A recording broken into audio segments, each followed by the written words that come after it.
जय हिंद दोस्तों, आप सबका आज के एडिटोरियल के वीडियो में बहुत ज़्यादा स्वागत है। आज है मंडे, डेट है 16 जनवरी। और दोस्तों आज 3 इश्यूज को हम डिस्कस करेंगे हर रोज की तरह। देखिए आज हिंदू नहीं आया तो आज हम डिफरेंट न्यूज़पेपर्स में से आर्टिकल्स को डिस्कस करेंगे। एक आर्टिकल हम डिस्कस करेंगे द प्रिंट का। यहां पे बात करेंगे ग्रीन जीडीपी के बारे, concept of green GDP and green accounting के बारे में यहां पे बात करेंगे। कुछ दिन पहले एक आर्टिकल आया था गिग इकोनॉमी से संबंधित बिजनेस लाइन में, एक उसकी हम डिस्कशन करेंगे। और एक आर्टिकल आज हिंदुस्तान टाइम्स में आया है जहां पे अमेरिका और भारत के टेक्नोलॉजी कोलैबोरेशंस की बात करी जा रही है। क्वेश्चन ऑफ द डे, जैसे आप जानते हैं, towards the end of the video आपको देखने को मिलेगा। आगे बढ़ने से पहले आपको बताना चाहता हूं हमारे प्रीलिम्स लाइव क्रैश कोर्स के बारे, संभव प्रीलिम्स लाइव क्रैश कोर्स के बारे, जो कि 28 नवंबर 2022 को शुरू हुआ था और ये 30 अप्रैल 2023 तक चलेगा। जहां पे मंडे टू सैटरडे रोज आपके साथ 2 घंटे की 2.5 घंटे की लाइव क्लास आपके साथ शेयर करी जाती है। यहां पे पर्सनल 1-on-1 मेंटरशिप भी आपको दी जाती है। एक अच्छा मौका है यदि आप अपने स्टैटिक कंसेप्ट्स को और करंट अफेयर्स को भी रिवाइज करना चाहते हैं प्रीलिम्स 2023 से पहले, तो बहुत अच्छा मौका है आप सबके लिए। तो आप इस कोर्स में जुड़ना चाहते हैं, हमारे टोल फ्री नंबर पे कॉल करके इस कोर्स के बारे और इंफॉर्मेशन ले सकते हैं। Now, India's green GDP is improving, but government faces tough choices to ensure environment protection. TN Ninan एक बहुत फेमस इकोनॉमिस्ट हैं, बिजनेस स्टैंडर्ड में चीफ एडिटर भी रह चुके हैं। उन्होंने आर्टिकल लिखा है, कंट्रीब्यूटिंग एडिटर हैं द प्रिंट को भी। द प्रिंट में भी काफी अच्छे आर्टिकल्स आते हैं। अब यहां पे कुछ रेड फ्लैग्स की बात हम अगर करें शुरुआत में, अभी देखिए अब लैंड सब्सिडेंस को लेके, जमीन के घटाव को लेके, जोशीमठ की जमीन क्यों श्रिंक कर रही है, दुनिया जहान के आर्टिकल्स अभी हमने पढ़ लिए होंगे, वीडियोस देख लिए होंगे। जोशीमठ का ये जो हादसा हमारे सामने आया है और इसके ऊपर जितना भी मीडिया कवरेज किया गया है, अब यहां पे जाहिर सी बात है, ये बात बार बार कही गई है, लिखी गई है कि बहुत अनप्लान्ड कंस्ट्रक्शन हो रहा है, अनप्लान्ड अर्बनाइजेशन हो रहा है, लैंड इंक्रोचमेंट हो रहा है, जब पता है कि जहां पे जोशीमठ है वो इकोलॉजिकली सेंसिटिव एरिया है। उसके अलावा हम बार बार अखबारों में पढ़ते रहते हैं, स्पेशली इन द विंटर्स, के बीच हवा की जो क्वालिटी है दिल्ली एनसीआर में, हरियाणा में, पंजाब में डे बाय डे डिक्लाइन कर रही है, अच्छी क्वालिटी नहीं है, पुअर क्वालिटी है। अब उसके लिए स्टबल बर्निंग को, रोड कंस्ट्रक्शन को, कई सारे फैक्टर्स को गुनहगार माना जाता है। उसके बाद हम वैसे तो वेस्ट डिस्पोजल की बात करते हैं, है ना, वेट वेस्ट को, सॉलिड वेस्ट को अलग तरीके से डिस्पोज करें, लेकिन फिर भी हम देखते हैं mountains of garbage specially across the periphery of the urban areas. पानी के इस्तेमाल की हम बात करें, पानी को बहुत गलत तरीके से इस्तेमाल किया जाता है। सबसे ज्यादा पानी का दुरुपयोग किसानों के द्वारा किया जाता है। अब जहां पे ये सब बातें हमारे सामने आती हैं तो मजबूरन हम सोचते हैं और बार बार हम बात भी करते हैं कि ये सब कारणों के करके क्लाइमेट चेंज बढ़ रहा है, बर्फ पिघल रही है, ग्लेशियर्स पिघल रहे हैं, तो डैमेज वातावरण में काफी हो चुका है। अब ये मैसेज बहुत जरूरी है कि भाई इस बातों को हम समझ रहे हैं, पढ़ रहे हैं, लेकिन क्या हम कर क्या रहे हैं?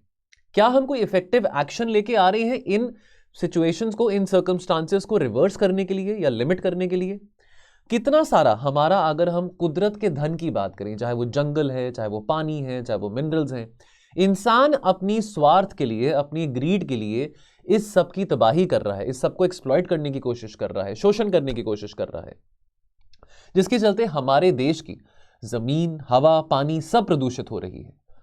अब बात आती है ग्रीन अकाउंटिंग के बारे। हमारा जो परस्यूट है जीडीपी ग्रोथ के चलते, हम चाहते हैं कि हम अपने विकसित भारत बनना है 25-26 सालों में, तो हमको हर साल आबादी भी बढ़ रही है, तो हमको 7 से 8% जीडीपी ग्रोथ करनी पड़ेगी, लेकिन हमको सस्टेनेबल डेवलपमेंट भी करना है। तो यहां पे कंसेप्ट ग्रीन अकाउंटिंग का आता है कि भी यहां पे हम सस्टेनेबल ग्रोथ को मद्देनजर रखते हुए हम इसको इंक्लूड करते हैं, सस्टेनेबल ग्रोथ को कैलकुलेट करते हैं जब हम ट्रेडिशनल जीडीपी के आंकड़े को निकाल रहे होते हैं कि भी हमारा कार्बन फुटप्रिंट कितना कम हो रहा है, जहां पे हम अपनी जीडीपी को मैक्सिमाइज करने की कोशिश कर रहे हैं।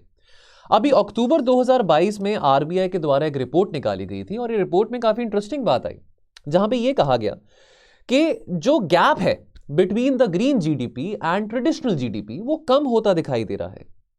इनफैक्ट आरबीआई का यह कहना था अक्टूबर 2022 की रिपोर्ट में, जो आरबीआई ने अपने बुलेटिन में रिलीज किया था, कि ग्रीन जीडीपी ज्यादा तेजी से बढ़ रही है as compared to the traditional GDP.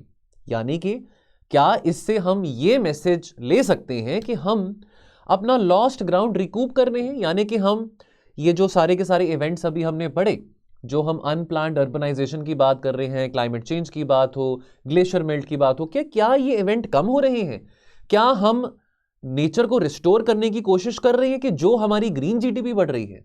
अब आरबीआई के आंकड़े तो ये बताते हैं, आरबीआई के आंकड़ों के द्वारा भारत सरकार के कुछ इनिशिएटिव्स को यहां पे क्रेडिट भी दिया गया है, जैसे कि रिन्यूएबल एनर्जी को बहुत ज्यादा देखिए जोरों शोरों से बात करी जा रही है। गीगावाट्स में हम रिन्यूएबल एनर्जी जनरेट करेंगे, 500 गीगावाट ऑफ रिन्यूएबल एनर्जी हमने टारगेट रखा है टुवर्ड्स 2030। सोलर, हाइड्रो, हम अगर रिन्यूएबल एनर्जी की बात करें, सोलर एनर्जी हो, हाइड्रो पावर एनर्जी हो, विंड पोटेंशियल को हार्नेस करना हो, रिसाइकलिंग की बात हो रही है, सर्कुलर इकोनॉमी की बात हो रही है, मैंडेटरी एनर्जी ऑडिट्स की बात आती है, और स्पेशली सेग्रीगेशन ऑफ वेस्ट की बात आती है। तो मैं बात कर रहा हूं कि भारत सरकार के इन इनिशिएटिव्स के द्वारा हम ग्रीन जीडीपी को बढ़ा रहे हैं।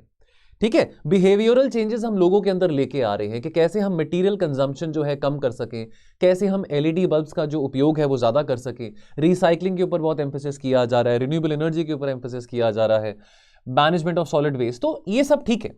पहले हम समझे कि ग्रीन जीडीपी क्या है। ग्रीन जीडीपी यानी कि the green gross domestic product, ये क्या है? इंडेक्स है इकोनॉमिक ग्रोथ का, जहां पे जो एनवायरमेंटल कॉन्सिक्वेंसेज हैं of that growth is factored into countries conventional GDP. यानी कि ग्रीन जीडीपी क्या करता है, जितना भी हम वातावरण में, जितना भी हम कुदरत में कहर कर रहे हैं, जितना भी पशु पक्षी को नुकसान पहुंच रहा है, जितना भी लॉस बायोडाइवर्सिटी का हो रहा है, या जो भी ऐसे कारण बन रहे हैं, जो कि क्लाइमेट चेंज को कंट्रीब्यूट करते हैं, उनका क्या कॉस्ट पड़ता है एनवायरमेंट के ऊपर। तो ये सारे फैक्टर्स ग्रीन जीडीपी में अक्यूमुलेटेड होते हैं। अब देखिए, अब ये बहुत पॉजिटिव मैसेज आरबीआई ने अपने पेपर में दिया था पिछले साल कि ग्रीन जीडीपी बढ़ रहा है, लेकिन क्या ग्राउंड रियलिटी में सिचुएशन क्या है? ग्राउंड रियलिटी में तो चलो अभी हमारे पास डिफरेंट आंकड़े आते हैं। वर्ल्ड बैंक का कहना है कि भाई हमारी जीडीपी ग्रोथ इस साल 6.5 to 6.7% के बीच में होगी। हमने डेवलप नेशन बनना है तो हमको जीडीपी ग्रोथ परस्यू भी करनी है, लेकिन अगेन ग्राउंड रियलिटी तो कुछ और बताती है ना। ग्राउंड रियलिटी में जीडीपी ग्रोथ हो, उससे जॉब क्रिएशन नहीं हो रहा, और जीडीपी ग्रोथ से क्या हम अपने एनवायरमेंट को प्रोटेक्ट कर पा रहे हैं, कंजर्व कर पा रहे हैं, वो भी बात हमारे सामने नहीं आ रही है। तो टीएन निनन जी जो कि कॉलमनिस्ट हैं, वो ये कहते हैं that why can't the estimates of traditional GDP, जितना भी वो 6.5 हो, 6% हो, 7% हो, ये जो आंकड़े आते हैं, why can't these figures be accompanied by a release of green GDP numbers? Sustainable development को बेहतर तरीके से समझना, सब्सटैंशियली, क्वालिटेटिवली सस्टेनेबल डेवलपमेंट को समझना बहुत ज्यादा जरूरी है। तो शायद अगर ट्रेडिशनल जीडीपी के आंकड़ों के साथ ग्रीन जीडीपी के आंकड़े भी आते हैं, तो शायद हम सस्टेनेबल डेवलपमेंट को क्वालिटेटिव वे में समझ पाएंगे। कुछ अहम सवाल जो यहां पे उठाने जरूरी हैं और एड्रेस करने जरूरी हैं। अभी जोशी मठ में कंस्ट्रक्शन बंद कर दिया कि चलो जमीन का घटाव हो रहा है, लैंड श्रिंक कर रहा है, लैंड सब्सिडेंस हो रहा है, अभी कंस्ट्रक्शन वर्क वहां पे बंद कर दिया, लेकिन कब तक? How does the country avoid making the future of a repeat, यानी कि ऐसा ये चीज कहीं पे भी रिपीट कर सकती है। आज हिमाचल प्रदेश के मुख्यमंत्री जी का भी बयान आया था कि हिमाचल प्रदेश में भी काफी सारे ऐसे एरियाज हैं जहां पे जो जमीन है वो घटाव में है, लैंड सबसाइड कर रहा है, वहां पे श्रिंक कर रहा है। ठीक है, तो हिमालयस तो बहुत विशाल है, वेस्ट से लेके ईस्ट तक। उसके अलावा एग्रीकल्चर एक बहुत बड़ा कारण है, कंट्रीब्यूटर है क्लाइमेट चेंज का, ग्लोबल वार्मिंग का। कब तक हम इसको सिर्फ क्रिटिसाइज करते रहेंगे न्यूज़पेपर्स में कि भाई ज्यादा पैडी मत ग्रो करो, ज्यादा शुगर केन मत ग्रो करो, वो वाटर इंटेंसिव है। ठीक है, दोनों वाटर इंटेंसिव क्रॉप्स है, लेकिन उसके बावजूद भी, क्रिटिसिज्म के बावजूद भी, पंजाब, हरियाणा, महाराष्ट्र जहां पे पानी की कमी है, जहां पे ग्राउंड वाटर लेवल डिप्लीट हो रहा है, let me also tell you, ground water depletion भी एक बहुत बड़ा कारण बनता है लैंड सब्सिडेंस का। तो कब तक हम ऐसे स्टेट्स में, ऐसे एरियाज में ऐसे वाटर इंटेंसिव क्रॉप्स ग्रो करते रहेंगे? तो कैसे हम कहेंगे कि हमारी ग्रीन जीडीपी बढ़ रही है? आरबीआई का पेपर आता है कि ग्रीन जीडीपी बढ़ रही है और हमारी ट्रेडिशनल जीडीपी के मुकाबले में, लेकिन रियलिटी तो कुछ और है ना। ठीक है, can farmers be encouraged to not deplete the ground water at the current unsustainable rate what they are doing? कैसे हम less water intensive agriculture practices को हम इंकरेज कर सकते हैं फार्मर्स के अंदर? ये बातें कुछ सोचने वाली हैं। चलिए, उसके बाद बात करेंगे मेकिंग द गिग वर्क। अब जैसे हम बात करते हैं उबर की, स्विगी, जोमेटो, गिग इकोनॉमी की बात आती है, डिलीवरी एप्स हो, ई कॉमर्स एप्स हो, जो डिलीवरी बॉयज होते हैं, तो हमको उनको गिग इकोनॉमी का एक हिस्सा मानते हैं। गिग इकोनॉमी से संबंधित हमने पहले भी बहुत बार डिस्कशन करा है एडिटोरियल्स में। अब देखिए, बेरोजगारी की प्रॉब्लम तो हमारे देश में काफी ज्यादा है। अब पीछे अग्निपथ स्कीम के चलते काफी प्रोटेस्ट हुआ था कि भाई ये क्या मतलब बना, 22-23 साल की उम्र में आप कहो एक अग्निवीर को कि भाई उसके बाद आपकी जरूरत नहीं है फौज को। उसके बाद 22-23 साल के बाद वो इंसान बच्चा क्या करेगा? अगर उसको आप फौज के कहेंगे कि अब आपकी रिक्वायरमेंट नहीं है, कि हमको सिर्फ 25% कैंडिडेट्स चाहिए थे, उसके बाद आप अपना कुछ और काम कर सकते हैं। या अगर हम बात करें जो प्रोटेस्ट हुआ था रेलवेज को लेके, रेलवेज एम्प्लॉयमेंट को लेके, तो अब हम ये प्रॉब्लम आ रही है ना, प्रॉब्लम बेरोजगारी की काफ़ी आ रही है, manufacturing jobs, non farm job ज़्यादा क्रिएट नहीं हो रही हैं। अब इस सब के बीच में एटलीस्ट जो गिग इकोनॉमी का जो काम है, जो डिलीवरी बॉयज़ हैं, चाहे वो गाड़ी चला रहे हैं, चाहे वो सामान डिलीवर कर रहे हैं, खाना डिलीवर कर रहे हैं, एटलीस्ट 8वीं पास है, 9वीं पास है, 10वीं पास है, जो भी क्वालिफिकेशन है, कुछ ना कुछ माध्यम से अपनी फैमिली को सपोर्ट कर रहे हैं। अच्छी बात भी है फैमिली को सपोर्ट करना, फाइनेंशियली इंडिपेंडेंट हो रहे हैं। जहां तक गिग इकोनॉमी के पोटेंशियल की बात है, और मैं आपको बताना चाहता हूं ये बहुत इंपॉर्टेंट टॉपिक है, गिग इकोनॉमी का एक बहुत इंपॉर्टेंट टॉपिक है, राइट, काफी कंटेम्प्रेरी इशू है। ये प्रीलिम्स पॉइंट ऑफ व्यू भी बहुत इंपॉर्टेंट है, मेंस पॉइंट ऑफ व्यू भी बहुत इंपॉर्टेंट है, तो इसको जरा ध्यान से समझिएगा। नीति आयोग की रिपोर्ट रिसेंटली रिलीज करी गई थी, जहां पे ये बताया गया था कि जो गिग इकोनॉमी है ये लगभग 80 लाख वर्कर्स को इंप्लॉय करती है, और ये जो आंकड़े हैं और बढ़ने वाले हैं। अब यानी कि करोड़ों में आंकड़े जा सकते हैं, यानी कि 2 करोड़ से ज्यादा जो युवा है गिग इकोनॉमी में एम्प्लॉय हो सकते हैं, यानी कि comprising around 4% of the overall livelihood in the country. ये रिपोर्ट नीति आयोग के द्वारा जो निकाली गई थी, इसमें यह बात मेंशन करी गई है कि जो गिग वर्क है, जो गिग इकोनॉमी है, that holds enormous potential as far as job creation is concern. Agrarian economy तो हम नहीं रह सकते ना, नॉन फार्म जॉब्स क्रिएट करना जरूरी है। मैन्युफैक्चरिंग जॉब्स क्रिएट होंगी, डेफिनेटली होंगी टाइम में, आने वाले टाइम में, लेकिन अगर नहीं हो रही हैं तो कुछ ना कुछ और ऑल्टरनेटिव साधन होना भी बहुत ज्यादा जरूरी है। तो ये एक बहुत इंपॉर्टेंट कैटलिस्ट है ना। केमिस्ट्री में हम रिएक्शंस पढ़ते हैं, कोई कैटलिस्ट होता है, वो रिएक्शन को और एक्सेलरेट करता है, तो एक बहुत इंपॉर्टेंट कैटलिस्ट की तरह गिग इकोनॉमी एक रोल प्ले करेगा एज फार एज अगर हम ऑक्यूपेशनल मोबिलिटी की बात करें। अब लेकिन कुछ चैलेंजेस यहां पे आते हैं अगर हम गिग इकोनॉमी की बात करते हैं। देखिए, बहुत सारी जो एक्टिविटीज हैं गिग वर्कर्स की, ये they fall outside the realm of the traditional employer employ relationship. ठीक है, अब जैसे आप किसी कंपनी में काम करते हैं, किसी सरकारी नौकरी में है, किसी प्राइवेट जॉब में है, किसी आईटी कंपनी में हो, किसी सरकारी जॉब में हो, आपको कुछ एम्प्लॉय बेनिफिट्स दिए जाते हैं। आपके पास एक पर्पस भी होता है कि चलो मेरा प्रमोशन होगा, आज मैं एक स्केल 1 लेवल पे हूं, फिर मैं ऊपर लेवल पे जाऊंगा। आपको बेनिफिट्स मिलते हैं, आपको लीव ट्रैवल कंसेशन मिलता है, आपको अगर आप महिला हैं तो आपको मैटरनिटी बेनिफिट मिलता है, ठीक है, आपको इंश्योरेंस बेनिफिट मिलता है, मेडिक्लेम पॉलिसी आपकी कंपनी के द्वारा मिलती है। लेकिन ये सब सुविधाएं ये गिग वर्कर्स को नहीं मिलते अपने एम्प्लॉयज के द्वारा, चाहे वो जोमेटो में डिलीवरी बॉय हो, चाहे वो स्विगी में डिलीवरी बॉय हो। तो उनके पास क्या एक मोटिवेशन पॉइंट होगा? अब अपवर्ड मोबिलिटी की बात आती है ना, आप अब किसी भी करियर में है, किसी भी जॉब में है, किसी भी सेक्टर में है, आप एक विजन देखते हैं। आप सारा टाइम तो एक जगह पे नहीं बैठना चाहेंगे, आप आगे बढ़ना चाहेंगे, एस्केलेट करना चाहेंगे, प्रमोशन चाहेंगे, ग्रोथ चाहेंगे, फाइनेंशियल ग्रोथ भी और नॉलेज की ग्रोथ भी। लेकिन यहां पे गिग वर्कर के पास क्या एक लुक फॉरवर्ड करने के लिए बात है? ये तो लो स्किल जॉब्स में काम कर रहे हैं और इनके पास तो कोई तौर तरीका है नहीं। अगर ये गाड़ी चला रहे हैं, अब आज एक 22-23 साल का युवा है, वो बाइक चला रहा है, गाड़ी चला रहा है, तो वो आने वाले 5-6 साल भी यही करता रहेगा। उसकी स्किल में क्या एनहांसमेंट आएगा कि वो अपने स्किल सेट को और बढ़ा सके? नहीं तो वो यही करता रहेगा। तो यहां पे कुछ सुझाव दिए गए हैं। पहले तो रेगुलेटरी एस्पेक्ट की बात करें, बहुत जरूरी है कि हम पहले डिफरेंशिएट कर सकें गिग वर्कर्स को फ्रॉम द अनऑर्गेनाइज्ड वर्कर्स। ठीक है, और हमको ऐसी पॉलिसीज बनानी जरूरी है for sector specific of the gig workers. For example, जैसे अगर अभी आज हम सेक्टर स्पेसिफिक गिग वर्कर्स की जहां पे बात करते हैं, तो ये जो रेगुलेशंस है, पॉलिसीज है, किसने बनानी है? सरकार ने बनानी है। लेकिन सरकार यहां पे सरकार अकेले पॉलिसीज नहीं बनाएगी, सरकार के साथ साथ प्राइवेट सेक्टर का ये जो एम्प्लॉयर्स हैं गिग वर्कर्स के, उनको भी बहुत इंपॉर्टेंट रोल प्ले करना है। अब ये नीति आयोग की रिपोर्ट के द्वारा 31% जो गिग वर्क है वो कहां पे है? कैब ड्राइविंग में, फूड डिलीवरी में। 47% मीडियम स्किल्ड जॉब्स में है, जैसे प्लम्बिंग है, ब्यूटी सर्विसेज है। अब जैसे मैं अर्बन क्लैब की बात करूं, अर्बन ट्यूटर की बात करूं, अर्बन लैडर की बात करूं, इस तरह के बहुत सारे ऐसे ऐप्स भी आती हैं, है ना। आपने कोई घर पे प्लम्बर बुलाना है, आपने कोरोना के टाइम पे बहुत हुआ था, अगर आपने बाल कटवाने हैं, ब्यूटी सर्विसेज की बात हो, आपके घर पे हेयर ड्रेसर आ जाता है, एटसेट्रा एटसेट्रा। तो यानी कि ये एक एग्रीगेटर की तरह, ये जो ऐप्स हैं एग्रीगेटर की तरह काम करती है, जहां पे जो सर्विस प्रोवाइडर है और जो सर्विस सीकर उनको कनेक्ट कर देते हैं। फिर 22% जो है वो हाई स्किल्ड जॉब्स में, यानी कि ज्यादातर जो गिग वर्क है वो लो स्किल्ड जॉब्स में है, हाई स्किल्ड जॉब्स में कम है। तो यहां पे हम आंकड़े भी देख सकते हैं। अब जहां पे रेगुलेशंस बनाने की बात आती है फॉर द गिग वर्कर, सरकार needs to take these differences into account और सेक्टर स्पेसिफिक रेगुलेशंस बनानी जरूरी है। फूड डिलीवरी वालों के लिए अलग से, कैब वालों के लिए अलग से, हायर एजुकेशन यानी कि जो एजुकेशन सर्विसेज प्रोवाइड करते हैं उनके लिए अलग से। ठीक है, ताकि यहां पे बहुत इंपॉर्टेंट बात है कि गिग वर्कर किसी भी सेक्टर में हो, चाहे वो होम ट्यूशन प्रोवाइड करता हो, चाहे वो हेयर ड्रेसर हो, ब्यूटी सर्विसेज में हो, गाड़ी चलाता हो, जो भी हो, फ्लेक्सिबिलिटी का मद्देनजर रखना बहुत ज़्यादा ज़रूरी है। देखिए, अब यहाँ पे अगर छोटी छोटी इन्वेस्टमेंट अगर आप वर्कर के वेलबींग में, उनके फैमिली में, ठीक है, अगर आप उनको कोई लीव्स दे रहे हैं, कुछ अलाउंसेस दे रहे हैं, कुछ बेनिफिट्स दे रहे हैं, उससे आप क्या कर सकते हैं? उससे आप वर्कर की लॉयल्टी को जीत सकते हैं। वर्कर आपकी कंपनी में काम करना चाहेगा, रिटेन होना चाहेगा, अपनी सर्विस को अगर आप उसमें इन्वेस्ट करेंगे तो वर्कर अपनी सर्विस क्वालिटी को भी इन्हांस करेगा। ठीक है, तो उसके पास कोई इंसेंटिव होना चाहिए, उसके पास फ्लेक्सिबिलिटी होनी चाहिए कि भाई अगर वो 5-6 साल एक पर्टिकुलर सेक्टर में नौकरी कर रहा है तो वो अपना ग्रोथ देख सके। चलो, अब चाहे उसका स्किल जो सेट है वो टाइम ले ग्रोथ होने के लिए, लेकिन कुछ इंसेंटिव्स उसके पास होने बहुत ज्यादा जरूरी हैं। वो इंसेंटिव्स बनाने के लिए, फॉर्मुलेट करने के लिए सरकार को प्राइवेट सेक्टर के साथ यहां पे योगदान दिखाना बहुत ज्यादा जरूरी है।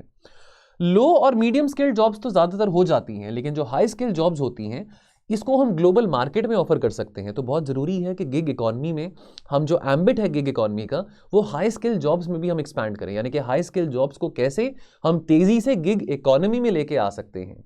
इनफैक्ट अगर हम farmer RBI governor Raghuram Rajan ji की बात माने, उन्होंने कहा था कि सर्विस एक्सपोर्ट्स का जो अब इंपॉर्टेंस है, सिग्निफिकेंस है, पैंडेमिक के बाद बहुत बढ़ चुका है।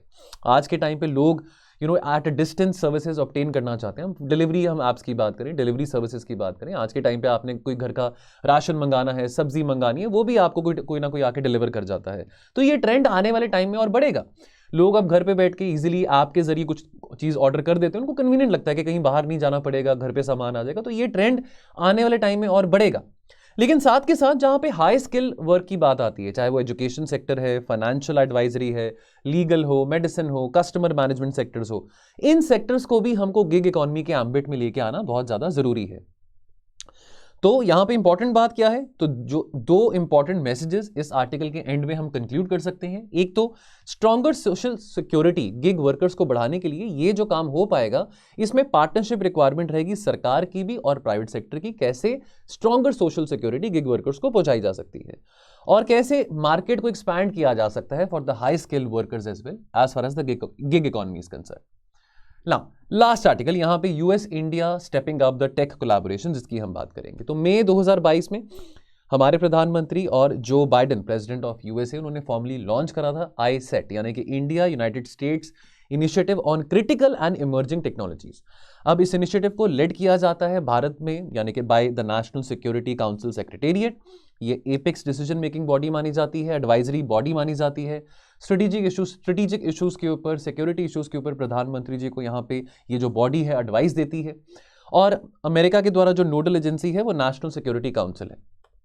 नाउ ये एक लीडर लेवल अग्रीमेंट है। देखिए, जहां पे टेक्नोलॉजीज की बात है, क्रिटिकल और इमर्जिंग टेक्नोलॉजीज की बात है, वहां पे अब हमारा जो दायरा है, जो हमारा फुटप्रिंट है इमर्जिंग टेक्नोलॉजीज में, काफी कम है। अमेरिका के साथ कोलैबोरेट करके हम अपने इस दायरे को बढ़ा सकते हैं।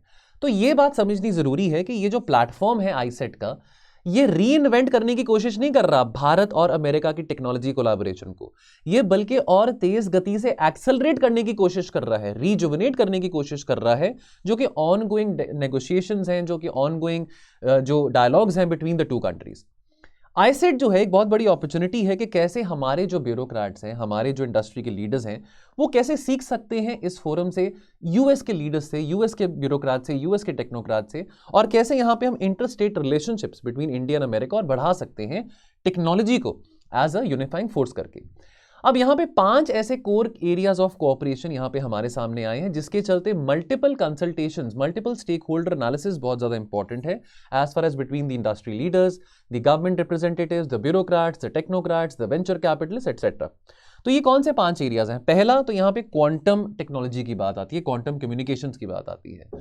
दूसरा वेरी इंपॉर्टेंट सेमीकंडक्टर सिस्टम। देखिए, अब हम सेमीकंडक्टर डिप्लोमेसी की जहां पे बात करते हैं तो हमको पता है ताइवान है, साउथ कोरिया है, जापान है, यहाँ पे बहुत ज्यादा सेमीकंडक्टर मैन्युफैक्चरिंग करी जाती है। तो कैसे हम हार्नेस कर सकते हैं अपने अमेरिका के टाइज को और यहाँ पे सेमीकंडक्टर मैन्युफैक्चरिंग को बूस्ट दे सकते हैं। देन वेरी इंपॉर्टेंटली स्टार्टअप्स को कनेक्ट करना, और पेशेंट कैपिटल, यानी कि पेशेंट कैपिटल जैसे हम स्टार्टअप्स की बात करते हैं तो वेंचर कैपिटलिस्ट कौन होते हैं, यानी कि वो लोग जो कि पैसा इन्वेस्ट करते हैं लेकिन एक्सपेक्टेशन होती है कि जल्द से जल्द उनको प्रॉफिट मिले, बहुत भारी प्रॉफिट मिले। पेशेंट कैपिटल क्या होता है? पेशेंट कैपिटल मतलब ये नहीं होता कि कोई मरीज इन्वेस्ट कर रहा है आपके बिजनेस आइडिया में या आपके प्रोडक्ट में। पेशेंट कैपिटल यानी कि लॉन्ग टर्म कैपिटल, कि आपने इन्वेस्ट करा।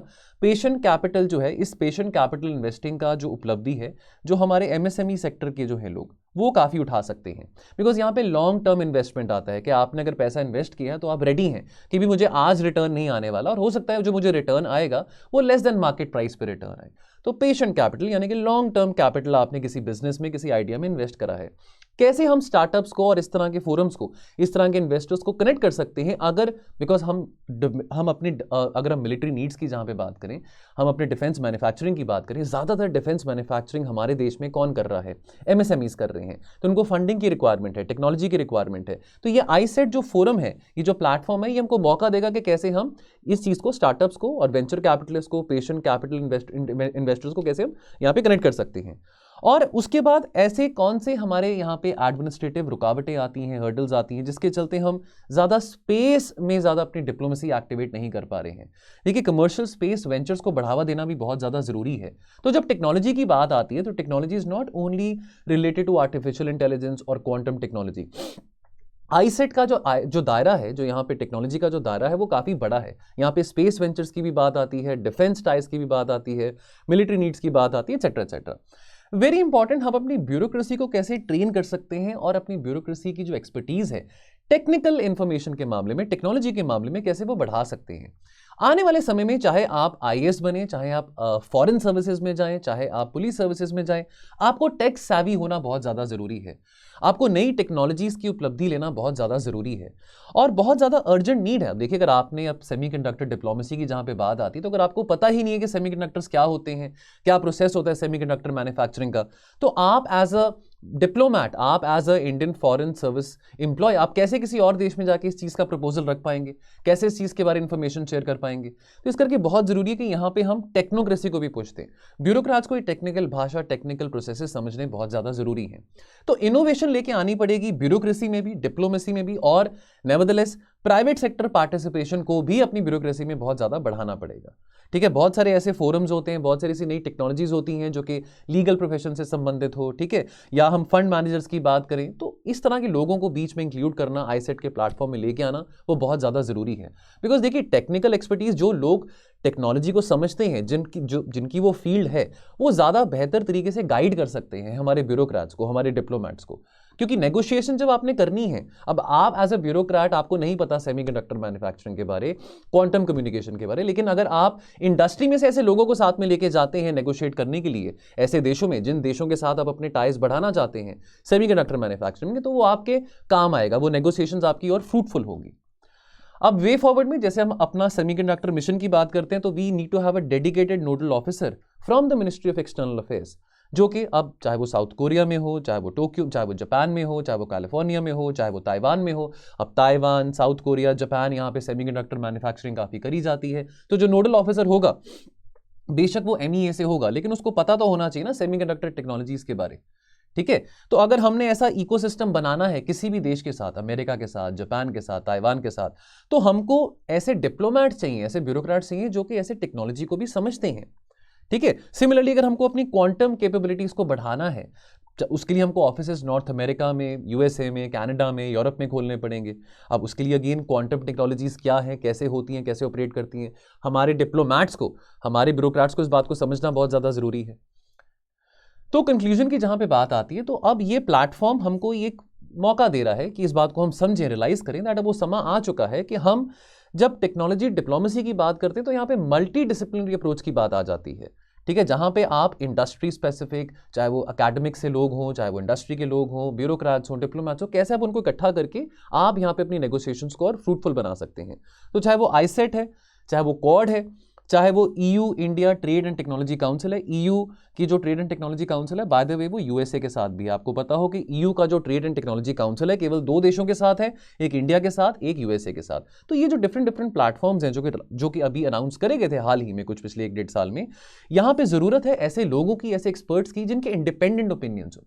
ठीक है। मैवरिक्स की बात आती है, मैवरिक्स यानी कि वैसे मैवरिक्स का अगर आप हिंदी मतलब देखेंगे उसका मतलब आवारा होता है, लेकिन आवारा डजंट मीन कि जो बंदा बिल्कुल फ्री है, बिल्कुल आवारा है। आवारा मीन्स यहां पे आपके इंडिपेंडेंट थॉट्स की बात आती है, रेवोल्यूशनरी आइडियाज की बात आती है। तो डिप्लोमैट्स, टेक्नोक्रेट्स, ब्यूरोक्रेट्स, ऑफिसर्स, चाहे वो प्राइवेट इंडस्ट्री में से क्यों ना हो, प्राइवेट सेक्टर में से क्यों ना हो, उनको out of the box thinking लेके आनी यहां पे बहुत जरूरी है कि कैसे हम अपनी ब्यूरोक्रेसी को, अपनी एडमिनिस्ट्रेशन को और इनोवेटिव बना सकते हैं।